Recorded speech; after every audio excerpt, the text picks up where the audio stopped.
Welcome, beautiful people, to season 2, episode 3 of Jahmi Roc's Jottings, the seriously silly space for intentional musicology, sonic joy, and the kind of reggae insight that'll keep your mind rocking and your thoughts swaying. I'm your host, Jahmi Roc, aka Racquel Bernard. Let's jam our way into part 2 of my conversation with Dale Dizzle Virgo. Welcome back, Dizzle. Hi, thanks for having me. For sure, it's a pleasure. Always. So we left off last time with a few questions. I think we're talking about my early background in music to be specific. And we're going to dive into a few more questions about my artistry. So take it away, Dale. Yeah, very interesting questions I have here prepared for you, to get the people kind of, aligned and to find out a little bit about Jahmi Roc, also known as Dr. Racquel. Soon, soon. You want to big up yourself? All right, so how would you describe your musical style in your own words? For me, I always say that my style brings together reggae, R&B, dancehall, and hip hop. Now, I can't say that I, in my repertoire, in terms of the repertoire that's released, that I have like a roots reggae tune yet. I can't say that I have a definite dance hall tune yet. I can say I have some R&B, and I can say that within that R&B, there's a lot of hip hop elements, right? And so for me, the reggae comes in like the way I deliver things and the topics that I talk about and the kind of, how would you describe this now? The language, right? And I always get pushed into like my gospel bag in some way, even if it's just like using a strong chest voice or adding a harmony that I would be used to adding in a choir I setting. find like the gospel background is a good foundation for a lot of musicians around. Yes. Like 90% of all the musicians in the Western world, came out of the church. How you know it's 90%? It is about that. I've done my research. It's about Okay, 90%. Yeah. cool. Check it out. I will. I will. If you put the Rastas in there too, Rastas have church too. That's right. That's right. Hmm. So that's cool. The gospel influence, the different influences, R&B, reggae, dancehall, melting pot. Yeah, definitely. When people listen to your music, what do you want them to feel or take away? I want them to feel empowered and I want them to take away a message of hope. I remember a friend of mine asked me, what's my goal with music? And I remember saying to him that if just one person receives hope from my music, like my job is done. If one person who feels really low listens to my music and they have the hope to go on another day, that's enough for me. And my ambitions are bigger than that now, but it's still at the root is about that. Can a person who feels hopeless and helpless listen to this song and get changed? And a part of that comes from this class I took called The Role of Music in the Civil Rights Movement. Mhm. And it was taught by Bernice Reagan Johnson, rest in peace, rest in power. And she talked about the ways that if you take music, right, and you run sound through your body, if you run that energy through your body, you can actually energetically change how you're feeling. And Well, she, I need to try that. yeah, it's really powerful the way she talked about it. And she talked about it in terms of the movement, how you could be arrested for protesting, but you still singing that song is showing that you have the will and fight to still combat the very forces that are arresting you. You're still defying them, the oppression, while you're being arrested by singing those freedom songs. That makes sense because music is frequency and vibration, you know. Hmm. And frequency, you know, sound, vibration, all of that, you know. Music is vibrating at a certain frequency, you know. Yeah, Over here, our eardrums, it is vibration at a certain frequency, you know. right. Earth, we have a certain frequency on Earth, 432 Hertz. Music that we listen to is 440 Hertz. You know, so Hmm. it's all frequency is so important and frequency and vibration, I guess, within our body, our physical body, Hmm. you know, our physical souls as well. It I can see where it can, you know, positively affect us as Right. well as in some sense negatively affect us. But Hmm. mostly, you know, we're talking about positive music. There's a lot of positive music out there to go around to, you know, to heal people. So I can see that. That's very Hmm. interesting. I like that. I like that, you know. I'm gonna try that. I'm gonna try like getting a speaker, strapping it to my leg, and playing some binaural beats Okay. and see if, you know, I could get rid of some joint pains. So, tell me, who were your earliest musical influences and how did they shape your artistry? So I think we touched on this a little bit Yes, we last did time. actually. Yeah, Just wanted to recap, you of know, because this course. is episode, you know, 3. second. Oh, Part 2 of our conversation, yeah. episode 3, in terms of season 2 of Jahmi Roc's Jottings. Mhm. But yeah, so definitely, the pop elements of it, like Cher, um, the way that she has these like songs that catch in your head, like, do you believe in love after life? And I would take that and, turn it into my It's own life thing. over love, right? We believe in life after love. Life after love. Okay. Love after life or life after love. It's one of them. Well, that That's song is it powerful though. is a powerful song for sure. And I think early on that influenced me to be a storyteller. Mm. So I turned it into a story about birds falling in love. So, it took my child mind took took hold of everything, right? Wow. And Hmm. how old were you when you did this? I was in grade 2, Oh, so so you're probably about like 6 or 7. what? Yeah, So early? yeah. Hmm. I was writing songs from a long time. I Um, need to check on my daughter to see if she's writing any songs yet. You know, oh she's yeah, 12 years old. oh yeah, man. Do that, do that. I feel like in terms of other early influences, um, I want to see if I can add any people that I did not mention last time. I think Mariah Carey was a big influence on me. Um, that was probably middle school. I had one of her albums, and her voice was just so beautiful to me. She had this beautiful soprano voice.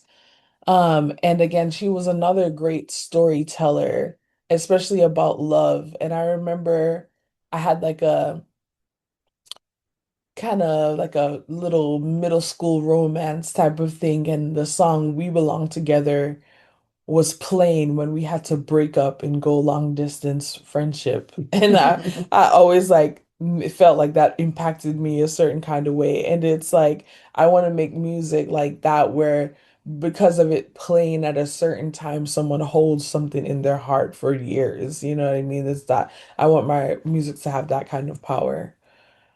Who else? Have you ever sang our Christmas song? All Out for Christmas Just is Here? like in the car when it comes on the radio, not as a performance. That's probably the best. contemporary Christmas songs around, you know? There's Mm-hmm. especially, I mean, for certain people, you know, if people are heartbroken, I guess they want to hear that song, you know? Mm, But for people who are in love and want to feel, you know, that song is so powerful, you know? yeah. Mariah Carey is a good influence, you know, because she did so much music in the 90s. Yeah. She was very influential. She was very talented. She had a very good vocal range. Mm-hmm. She had very good songs and very good producers, you know? Yes, absolutely. Absolutely. I know like early for me, early Beyonce, Destiny's Child, things like that. Dope. Groups like that, singers like that, also influenced me. I remember No, No, No, No, No, and uh Baby Boy, You Stay on My Mind. You know, I had to be up on that one because Shonda Paul was in that one. So I was all excited. You And did that dance for that, yeah? I can't picture you dancing to that, you know? You should do that as your next TikTok dance. to Baby Boy. Yeah. Okay, sounds good. Um, I loved, that first album that she had. And for me, it was about blending R&B and other genres in that one. And let's see. Again, from last time that I used to try to make girl groups all the time, so I love my Destiny's Child. Um, yeah, I could go on and on honestly about my early influences, but those are just a few examples. I want to ask you a question because I know that you know you're doing your studies on women in reggae and women in Jamaican music, but you know also there are women in dancehall, which you know dancehall is a subset of reggae. But do you know this group called Racquel? Because of you, yes. Oh, Yes, I do. they are actually dope because they, to me, like in the early 2000s, they really incorporated a lot of R&B into dancehall. Hmm. So, you know, Brickenless is dope. Tammy Chin is dope. Hmm. Tessan Chin. Yeah, for sure. All right, cool. All bringing that R&B element. Did you always see yourself as part of reggae or did you explore other sounds before embracing it? Would you consider yourself just strictly a reggae artist or? No, that's why my musical style that I answered before incorporates so many different genres. I feel like I I want to bring my voice to reggae more, but I really need to sit down and like songwrite for reggae. Like I have a song that I'm working on right now with a fellow artist, and it's it's interesting because when the beat got put on, I immediately remembered a reggae song that I wrote years ago. And when I was trying to write new words to it, I remember just getting kind of muddled in what I was saying. And then I would bring back the verse that I had written years ago, and it just flowed so much better for it. And so I feel like when it comes to songwriting, reggae is something that pushes me out of my comfort zone, even though that's one of my home genres culturally, right? Um, and I would say that from the songs that I already have out, it depends on the producers that I have worked with, and the producers I have worked with were more at home with R&B and hip hop. They Mhm. didn't have as much experience with reggae. They didn't have as much experience with dancehall. They might have had a little Latin, reggaeton, maybe a little Afrobeat influence, but they really pulled out those elements of R&B and hip hop more, and even you could say some pop elements as well. So, I think the music that you and I are working on together is going to be really interesting because you have such versatility in the work that you do. And I think we have a few songs working on that could lead to that, but I do want to hear one of your reggae tunes. Yeah. I want to hear one of your reggae tunes and one of your dancehall tunes. I know we won't drop the names of them right now, but I know a couple of your big tunes that I would love What's up, to. blank for mama? These are some serious I times. said we would not And, then drop. all right, sorry, I'm gonna be modest. It's your podcast. It's all about you. So enough respects, you know. I just No, got excited. I carried away there, but no, that's fine. That's fine. I just didn't want to give away future projects before writing them. But yes, all of those big tunes on the perfect key rhythm, for instance, um, totally, totally, you know, part of where I want to go with my artistry. I mean you're on the right track. So keep pushing. Thanks. All right. So I wanted to ask you about your songwriting process, right? When you create, what usually comes first for you? The lyrics, the melody, or the rhythm? Hmm. When I songwrite, what comes for it depends, man. It depends. If I'm freestyling, the melody and the lyrics are coming at the same time, and damn near the rhythm. The rhythm for me is more so dependent on the beat, though. Yeah, because some people literally write like this. They'll sit and say, okay, I want to make a tune with this kind of beat. And they tap out a beat on their hand and then they sing the melody. Some people are like that. Some people like have Hmm. the rhythm in their head and that is exactly what they want. Some people, it's the beat. They listen to the beat and they listen to elements of the beat and they get inspired by that and they write. I'm Other definitely people that one. Other people just get inspired by lyrics. Like, okay, I want to write a song about this. I think I can do that. I will just sit down, okay, I want to write a song about this and write the lyrics out. Hmm. And then, okay, let me see if I can fit this on a beat. For me, I when I write out poems, that's how like I'll write a poem and then turn it into a song. Like my song I Am started off as a poem. And then when I was working on it in the studio, the rap verse came out as me songwriting. Um, because I was freestyling a little bit the melody of how I wanted it to sound, and then it came out as a rap while I was writing it out. So I think I'm very much like melodic and lyrical in my approach to songwriting. All right, that's cool. All right, so do your songs usually emerge from personal experiences, political realities, or a mix of both? Both, definitely a mix of both. Okay, so a song that I won't name coming out soon is based on my uh experience in 2020 when I was going through all sorts of things like homelessness or housing insecurity, more accurately, domestic violence, cyberbullying, high risk pregnancy, mental health issues. And I talked about all those things that I overcame in that song. And then political realities is something like chant them down, which I've talked about already in the last conversation. And for me, I have to bring in the personal. And on top of that, I'm thinking of the feminist quote, the personal is political. So it has to be both. Like I can't escape it. Okay. I mean, yeah, it makes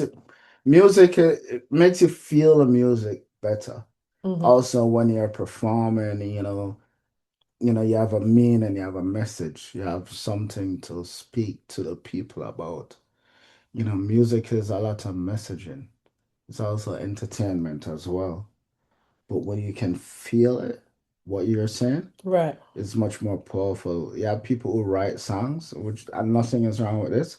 You have people who write songs that they're speaking fictionally about things, Right. you know, like they'll speak about, okay, they're rich and they got some Lamborghinis and they got Porsche and 200 girls waiting on them, at their apartment, Yeah. and it's not true, Right. you know, and then Aspirational. yeah, and it's sometimes you wanna brag, hip hop does a lot of that stuff, Yeah. you wanna brag, you wanna show clout or say things that get people excited. And then, you have other people who just strictly want to write exactly what they feel. And Yeah. when you're in the studio and when you're performing, it's more personal to you, you know? Yeah. Like, for example, I know this artist, tell you this story. This artist recently released a song that said that he's in Miami, you Mm-hmm. know? He's in Miami and the girls are nice and sexy and it's crazy vibe down there. But this dude don't have a US visa. You know? Yeah. So that was crazy. I'm saying, yo, what would inspire? It bothered me, you know? Like, Mm-hmm. what would inspire him to write that song and release that song when he doesn't even have a US visa, you know? Like, what's the sense? Mm-hmm. So, as fans, sometimes fans, look at the music that you're putting out and they'll feel more attached to it if they know that it's real. Mm. That's real. How do themes of spirituality, identity, and resistance show up in your writing? Yeah. So I talk about the Most High a lot. Myself and my sister and Lady B, who the writers of my dissertation will know more about, or excuse me, the readers of my dissertation will know about. We sing a song called Call on the Most High. And it's all about having faith in the higher power to help you through struggles, through tests. Um, in the unnamed song, the to be released, when I talk about my struggles in 2020, it's all about God helping me make it through all of that and taking me and my daughter through all of those struggles. And I could not have made it without God, without Jah. So it goes back to those personal experiences. I have a very personal relationship with my higher power, and I can't escape those themes. It's a part of who I am that brings in that identity piece, right? Hmm. Um, and let me remember resistance, yes. So I just feel like resistance is necessary, right? If you watch what is happening in this world right now, you need resistance. Um, Oppression has morphed itself in so many ways. We had colonial days before, now we have neo-colonial days. I remember I was talking on another person's podcast about a year ago, and I explained that there are all these theories about how colonization ended and why colonization ended. And I said it ended because we made you end it. And somebody like a troll said, "Oh, Europeans could colonize Africa again if they wanted to." Hell no. And I responded something like, That's a separate podcast, though. that is a separate You podcast, know? but I was saying that, you know, there's a thing called neocolonialism, so they don't even have to do all of that. So it's like they're extensions of colonial Mm, colonization. But the fact is, colonization ended because of resistance, because of resistance. Slavery ended because of resistance. And you cannot move in this world, in the oppressive structures of this world, without deciding that you're going to resist in some way. When I say you in that sentence, I mean me personally. And my resistance is musical, is a musical resistance. I might not have the capacity to march on picket lines or take up uh more physical roles, but I can sing my message, right? You have a And role to play. I Everybody do have a have a role to role to play. play. Yeah. Yeah, definitely. Everybody have a role to play. You know, resistance, spirituality, identity. Yeah, it's just a part of how you write, you know? Yeah. Okay. Very interested in terms of that. I'm learning a lot more, Yeah. and the listeners are learning a lot more. So, definitely. So, how has your performance style evolved since you first started? Wow. Wow. That is a good question. So I sang in Dartmouth College Gospel Choir. That was where I got my, experience performing in front of larger crowds of people. I would try out for solos and sing solos in the concerts. And after I graduated, I also went back and sang for like alumni reunion concerts and tours. And I would, just incorporate my love for movement with my singing. I think that's something that has, morphed and stayed the same. My rocking to and fro as I You're on sing. stage like a bad man, you know? With an up in the hair, you know? I I saw you performing at that Traces, you know?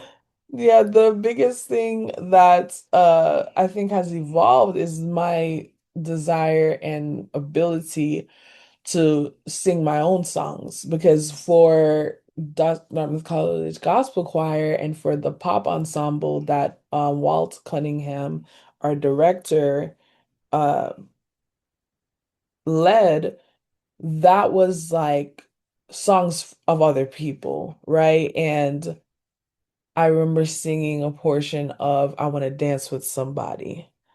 And um, I go from that to like Fire Love, which is also about dance, but it's my version of dance.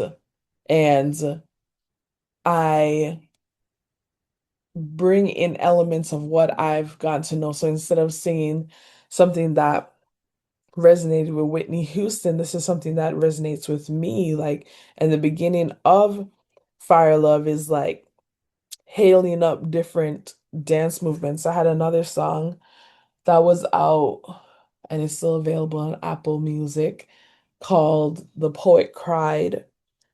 And that one also hails up different dance movements, particularly female dancehall dance movements, and incorporating my history in my performance makes a big difference nowadays because I'll bring in those dance hall moves that I've learned over the years when I'm singing those songs. And I feel like other artists have like come up to me at my performances and said like, "Oh, you're doing so much better. Like keep going, just keep growing." And I think it's a matter of getting comfortable singing my own music Mhm. and uh standing in that power. Nice. What do you hope audiences carry with them after seeing you perform live? Ooh. I hope they were able to loosen up, free up themselves, as they would say, and feel like some burden that they used to have on them is now lifted, you know? So your music is singing stuff to loosen them up? You do meditative music? Well, I've never performed Purpose Lullaby, but that is my meditation song that I created. Okay. Yeah, Should let me hear that one day. I will. Cool, that's cool. So, are there songs you've written that feel completely different when performed compared to when you recorded it? Yes. Yes. Um, How so? Infatuation. Okay, so Infatuation's one. Um, that was my first single produced by Michael Ace, and I was like pretty relaxed when I sang that, but when I perform it, I'm I'm like making decisions about like what to sing and what not to sing, which heightens up the anxiety a little bit more. Mm. And so that is a song that I took a very long time to actually perform it anywhere, like years. And when I finally performed it, I mean, I enjoyed it, but it definitely just the stakes were just higher in certain aspects. Whereas a song like I Am, when we were recording that song, there was like a lot of energy in the studio and like there were people there and they were like singing along with it and they were getting into it. So now when I perform I Am, it feels like going back to the recording studio, getting that same live energy So, from so, the you- so you people. like so you like people, you like an audience when you're recording? I can record without an audience, no problem. But I like the vibe of community definitely in the room, however that plays out. You know, some artists don't want anybody in the studio, Mm, just only the engineer. They cannot sing or perform in the studio with anybody in there. interesting. But people are different, you Yeah. know? For example, like me as a producer, I have varied ways that I produce. Sometimes, I like solitude, you know, but at other times I love having an audience in front of me, like somebody there that can vibe, and based upon, their response and how they're receiving the music might give me a vibe to say, okay, carry on, go on, or change something. Hmm. Everybody work different. Some people, take a headphone and go build a beat somewhere else. For me, I will go on a stage and build a beat in front of people. Nice. Something that I want to do as well. That's cool. All right. Do you often collaborate in your writing or arrangements? I've done a fair amount of collaboration, I would say. Um, with my friend 215 Galactic, we have done like maybe 40 songs. They're not all released. It's one day, one at a time. They will be released. But we've done a lot, and he likes to bring in other people. Me, him, and Broken Hearted Man 187 have a group that we keep changing the name of our group. At first, it was Rock Hearted Connected, and then it was Jah Hearted Galactic. We're still deciding. But we have a few songs that the three of us are on. We have one song that it's the three of us plus a young lady named Lena Dates called Miss You Ja. I love that song so much. It's on SoundCloud only right now, but I'm hoping it can be released this year. It's a dope song. And with 215 Galactic, he's a fan of the one take method where multiple people are in the booth and we're just passing the headphones around, freestyling. And, the engineer does minimal, tuning and mixing on it. And then that's the song for him. So that's one way of collaboration. I've collaborated with the producer that I worked with before, Michael Ace. We have a few songs together available on Apple Music. Um, and with him, the style is kind of like freestyling, and then um, he does a lot of cutting and overlays and things like that. Um, Afterwards.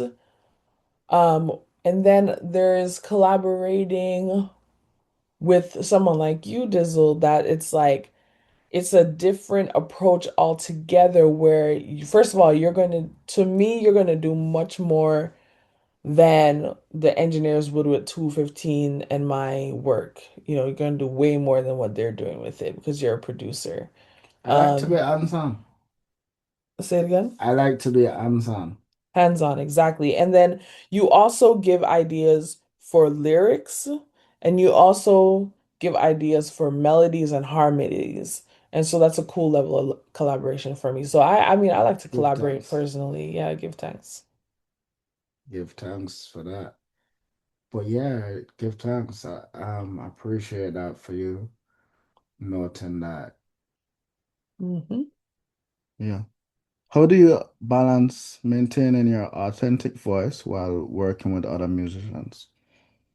Oh, I mean, I'm gonna be me in any room, period. Like I don't think I have run into working with anyone where my voice is inauthentic. I do remember one song I made with Michael Ace that was never released, where it was like a song that had sexual content, and I ran into like a lot of people misunderstanding that song and thinking that it was based on a true story. It was one of those things that like I was talking in general about sexuality and sex, and they just projected their own ideas about what that was Was about. that intentional for you to create the song that created like that misunderstanding?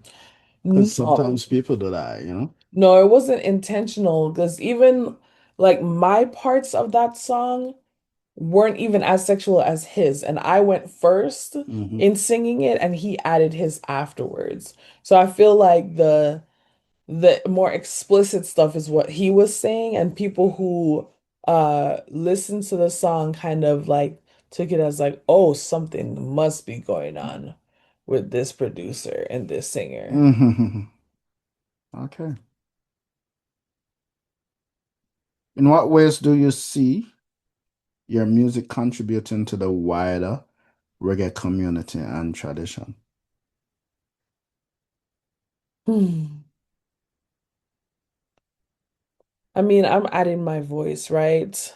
And when I think about the wider reggae um community, one of the things I don't see as explicit as how I'm doing it is like the way I feel about combating homophobia and transphobia. So like I remember how the internet was going crazy when Lila Ike was tweeting about being lesbian, and the podcasts and the other tweets and the talk and the this and the that, and then all allegations that are constantly being hurled at Coffee. Um, but neither of those two people really address those issues in a very public way. At least not that I have heard or seen. Maybe they do, maybe they don't. But for me, I strongly, like I said in my other song, in the other part of our conversation, Chant Them Down just specifically says lifting up femme, trans, and women leaders. It just explicitly calls it out. And I don't talk about it, um, I don't necessarily talk about it very often in like reggae circles in LA because I feel like it's a mixed bag of folks when it comes to that. Um, but I hope that I can be more brave and courageous in addressing those things when it comes to myself within wider reggae. Oh, makes sense. Out of the songs you've written and performed, which ones feel most meaningful to you and why? Hmm.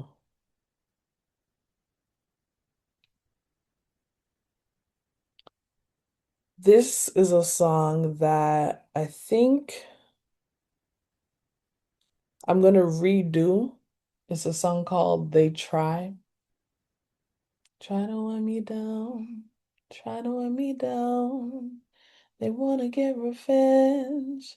God's not having that. They wanna see me gone. They wanna feel powerful. But God has all power. And that came Mm, out in a freestyle. I had different iterations of it, different variations of it, um, in the version that was once out on all platforms. But it was, yeah, again, inspired by the things that I went through in 2020, but it just spoke to this idea that there was this person who tried everything they could to break me, to humiliate me, to drag me through the mud, and wow. Jah kept me. And so that's really powerful for me. I've named a few of my other songs already, so I'm trying to veer towards others. Oh, so um this is a partial cover, partial written. So the UAW strike that happened back in, I believe it was 2022, I did a recording of members of the union singing on the first day of the strike the union song Solidarity Forever. And I remixed one of the verses to talk specifically about the academic workers at UCLA. And I was able to kind of lead people in saying the verse and repeating after me. Um, and I mix it in together with like some stories, short stories, I statements from different people about all that they went through, and then I compiled that together in a song that I released. And that was really powerful for me. And I was able to even put together a um little clips, like a few clips that I took with my camera on the first day of the strike, and I have that uploaded to YouTube on my Jahmi Roc page. Um, so that's one of the ones that is definitely meaningful to me because it was like one of the ways that I could participate in the union and like let my voice be heard for the strike. And we that strike yielded some good results. They weren't, everything that we wanted, but it yielded some good results over the past few years. Well, that's cool. That's cool. I'll definitely look it up. Is it on, do you have any clippings of it on YouTube or social Yeah, media? yeah, absolutely. Okay. And folks listening can go check out Jahmi Roc on YouTube, Instagram, Facebook, Twitter. What other platforms, yeah? Blue Sky, Blue TikTok, Sky. Yeah. Threads. Threads. Yeah. Were there particular songs or moments that you consider turning points in your career? Hmm. Mm. Honestly, the songs that we're about to drop are for me turning points because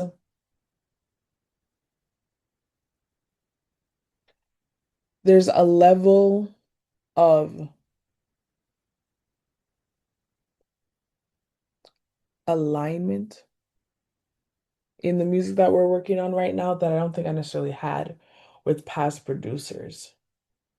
Um, and so for those of you listening before November 7th,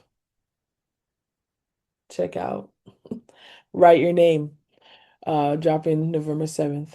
Uh, that song for me takes the empowerment message that I have always believed in and mixes in your artistry and creativity in terms of the sound of the instrumental and the harmonies that we pulled out together. So for me, those are turning points because um I've had my fair share of struggles when it comes to my music with other producers. Yeah, you mentioned writing name, look out for it November 7th, working on it. So tell me about that song, like your recent songs. What inspired them and what message do you want listeners to take from them? Sure. So write your name is all about writing yourself into history.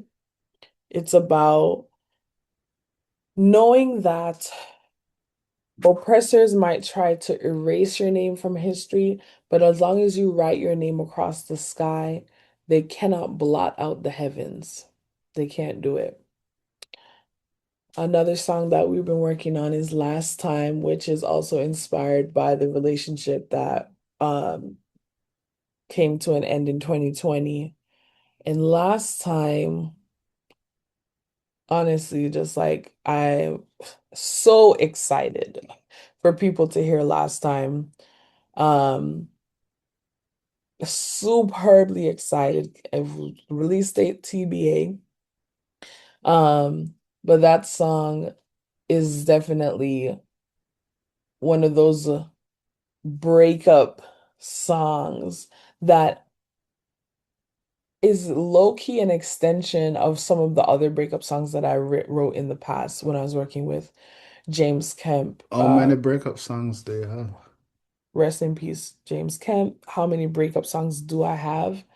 Um, mm, Maybe not I don't have many of them released. I have them written.